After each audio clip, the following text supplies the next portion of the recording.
జనసేన అధినేత deputy CM Pawan Kalyan ఇటీవల చేసిన వ్యాఖ్యలు ఆంధ్రప్రదేశ్ రాష్ట్ర రాజకీయాల్లో చర్చనీయాంశంగా మారాయి.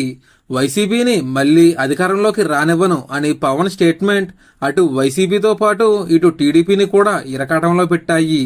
దీనిపై ఈరోజు వీడియో చూసే ముందు ఈ వీడియో మరో 10 మందికి వెళ్ళాలి అంటే మీరు చేసే ఒక లైక్ నాకు ఎంతో అవసరం. ప్లీజ్ ఫ్రెండ్స్, ఒక లైక్ చేసి మన ఛానల్ ని సబ్స్క్రైబ్ చేసుకుంటారని ఆశిస్తున్నాను.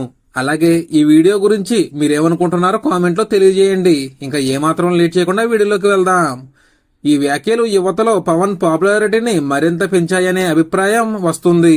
మరోవైపు కూటమిలో ఐక్యత పట్ల ఆయన నమ్మకాన్ని చూపించడము ఇక్కడ మనం గమనించవచ్చు. ఈ వ్యాఖ్యల వల్ల 2 ముఖ్యమైన లాభాలు కనిపిస్తున్నాయి.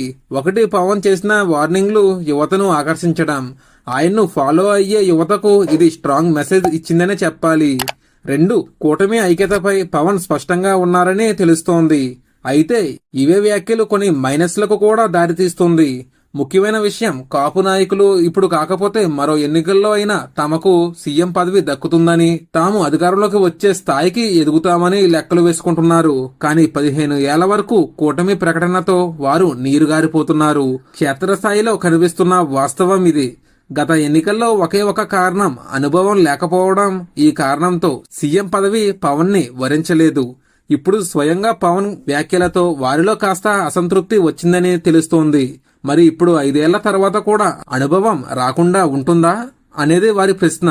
మొత్తానికి 2024లో కాపులు గంపగుత్తుగా కూటమికి ఓటు వేశారు.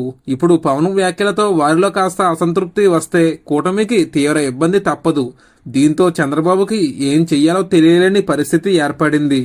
తీవ్ర కోపంలో ఉన్నట్లు కూడా తెలుస్తోంది. మరి దీనిపై మీరేమంటారో కామెంట్లో తెలియజేయండి. Thank you for watching.